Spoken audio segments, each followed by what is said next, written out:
शिव महापुराण, यहाँ तक विष्णु पुराण करती है, स्कंद पुराण वर्णन करती है, कार्तिक खंड वर्णन करता है कि तुलसी का क्यारा गोल है, चौकोर है, षडाकार का है। उसका भी प्रमाण हमारे शास्त्र में लिखा हुआ है कि अगर तुलसी का कुंड गोल है तो वो ऐश्वर्य प्राप्त करता है, तुलसी का कुंड चौकोर है तो वंश की वृद्धि करता है, तुलसी का कुंड अगर षडाकृति का है, 6 फलक वाला है तो वो घर में संपदा की वृद्धि करता है। तुलसी के कुंड का भी प्रमाण हमारे यहाँ शास्त्रों में लिखा हुआ है कि कुंडा कैसा होना चाहिए, तुलसी के कुंड की आकृति कैसी होना चाहिए, तुलसी का कुंड होना कैसा चाहिए, वो उसका भी प्रमाण हमारे यहाँ स्कंद पुराण में लिखा हुआ है, विष्णु पुराण में लिखा हुआ है कि आपको क्या इस रूप में चाहिए। पर जगत है ना, दुनिया के आगे हाथ फैलाओ, जाकर निवेदन करो, यहाँ वाले बाबा के पास होया, वहाँ वाले बाबा के पास होया, उसके पास होया, उसके पास होया, जगत के पास जाओगे दुख पाओगे, रुपया खाएंगे, चूना लगाएंगे, धक्के मार कर निकाल देंगे, 2-4 दिन घुमाएंगे फिराएंगे, फलाना परसों नरसों ऐसा करना वैसा करना, बाबा यही घुमाते रहेंगे और तुम्हारे धन का चूना लगाते रहेंगे। पर निवेदन है इनसे बचकर शिव की शरण में जाकर भगवान शास्त्र में जो लिखा है उसके अनुसार हम क्यों ना कर्म करें जिसका फल हम पा जाए, हम क्यों ना ऐसा कर्म करें जिसके फल को हम पा सकें, हम क्यों भ्रमित हुए। हमारे यहाँ तुलसी के कुंड का भी विधान है, गोल कुंडा है ऐश्वर्य, चौकोर कुंडा है। आप लोग कई बार देखे होंगे किसी किसी के यहाँ चौकोर तुलसी का क्यारा होता है, कुंडा होता है, वो वंश बड़ा, षडाकृति का है, वो धन देता है, संपदा। दोष हमारा है, हम तुलसी के कुंडे के नीचे शंकर जी को रख देते हैं, क्यों कि यहीं तुलसी जी को पानी चढ़ाएंगे, यहीं शंकर जी को चढ़ा देंगे। दोष, तुलसी के कुंड के नीचे हम सर्पदेव को रख देते हैं, नाग देवता रख देते हैं, पानी चढ़ाएंगे, पात्री रख देते हैं, नहीं, इसका दोष हम सबको स्वयं अगर गलती करते हैं तो स्वयं को। कैसा कुंड हो, 7 तरह के कुंडों का व्याख्यान तुलसी के रूप में कहा गया है। पहला गोल, दूसरा चौकोर, तीसरा षडाकृति, चौथा त्रिवेणी, 3 कोने वाला कुंडा।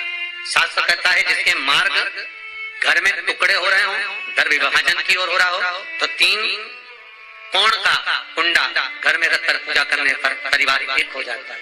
5वां, गार्डन में बिना कुंडे का, बिना कुंड का जो तुलसी का पौधा रोपित होता है, बिना कुंड के एक बगीचा जैसा बो दिया जाता है, तुलसी तुलसी उत्पन्न हो जाती है। महाराज वहां पर संपदा तो रहती है पर चिंता बहुत रहती है, टेंशन बहुत रहती है। क्यों?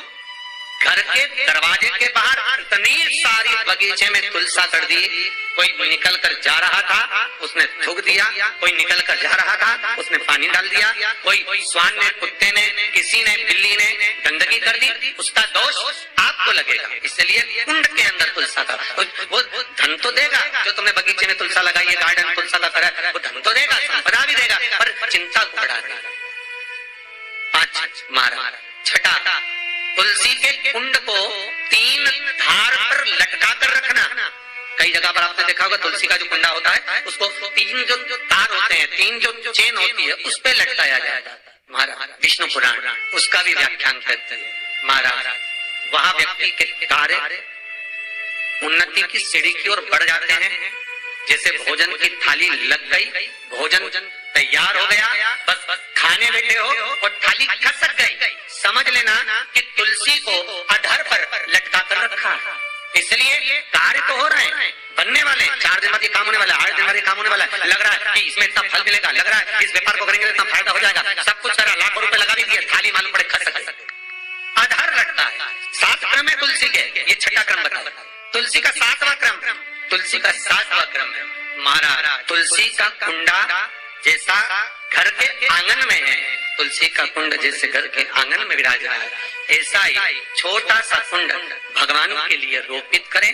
प्रतिदिन भगवान की सेवा करते समय तुलसी का कुंड सम्मुख रखकर उसकी आराधना करना, फिर उस कुंड को वापिस बाहर ले जाकर रखना, फिर दूसरे दिन पूजन के समय पर कुंड को लाकर रखना। हम तो यहाँ तक कहते हैं विष्णु पुराण गर्ग संहिता कल्याण का तुलसी अंग यहाँ तक वर्णन करता है कि आप पूरे साल ये नहीं कर सकते तो कम से कम कार्तिक के महीने में भगवान के सामने तुलसी का छोटा कुंड, चौकोर वाला, गोल नहीं, चौकोर कुंड लाकर भगवान के सामने रखकर छोटा सा कुंड का पूजन कर भगवान के साथ उस कुंड को वापस बाहर विराजमान करें, फिर कल लेकर आना, फिर विराजमान करें। आप पूरे साल नहीं कर सकते तो 1 महीना, उसका फल 1000 गुना प्राप्त होता है।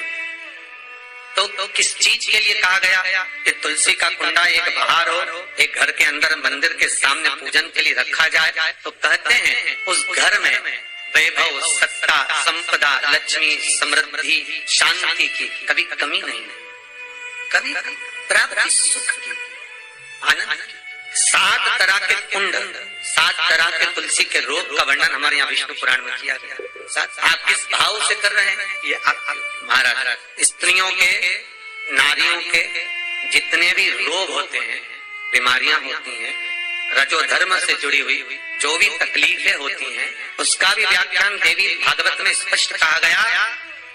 गुलर का फूल अर्थात जो देवी जी को, माता जी को जो घंटी वाला फूल चढ़ता है लाल कलर का, गुलर का फूल माता के चरणों को छुआ कर, तुलसी के पौधे का स्पर्श कराकर जो नारी को रजो धर्म से जुड़ी हुई परेशानियां होती हैं, उसके अंतर्गत वो फूल तुलसी का पौधा दिखाते हुए खिला दिया जाता है तो 3 दिन में उसको 2 दिन में आराम लग जाता है, 2 या 3 दिन में। तो शास्त्र कह रहा है आराधना में आप हाथ की माला, कर की माला ना भी रखें तो घट की माला, तुलसी की माला, रुद्राक्ष की माला आपके कंठ में होगी तो 21,600 श्वास जो मनुष्य के शरीर से प्रतिदिन निकल रही है, 21,600 श्वास जो मानव के शरीर से प्रतिदिन निकल रही है, उस श्वास के बल पर आपकी घट की जिह्वा से वो मंत्र जाप हो जाएगा, उसका पुण्य आपके खाते में। तुम्हारे गले में जो तुलसी की माला हो, तुम्हारे गले में जो रुद्राक्ष की माला हो, उसमें मन के 108 होना चाहिए या 108 से भी ज्यादा होना चाहिए। कम मनके की माला मत पहना गले में, बारीक बारीक मनके की कर लो, छोटे से छोटे मनके की कर लो, 100 से भी ज्यादा हो, 108 से भी ज्यादा हो। क्यों? क्योंकि गले में अगर तुलसी की माला होगी, गले में रुद्राक्ष की माला होगी, भले तुम्हारे मुख से नाम ना निकले, भले तुम्हारे हाथ में करमाला ना आए, भले तुम भगवान का नाम जपो ना जपो, भले तुम भगवान को भोग लगाओ ना लगाओ, भले तुम तीर्थ जाओ ना जाओ, पर गले में अगर तुलसी की माला या रुद्राक्ष की माला तुम्हारे गले में है तो चिंता मत करना, तुम्हारी श्वास कितनी निकलेगी, 21,600 श्वास जो मनुष्य के शरीर से प्रतिदिन निकल रही है, वो 21,600 श्वास के मनके का फल तुम्हें रोज का प्राप्त हो जाएगा। बस ध्यान रखना, गले में मन का होना जरूरी है, गले में माला होना जरूरी है, भले रुद्राक्ष का एक मन का हो, भले तुलसी का एक मन का हो, और गले में हो तो उसका फल मिलेगा।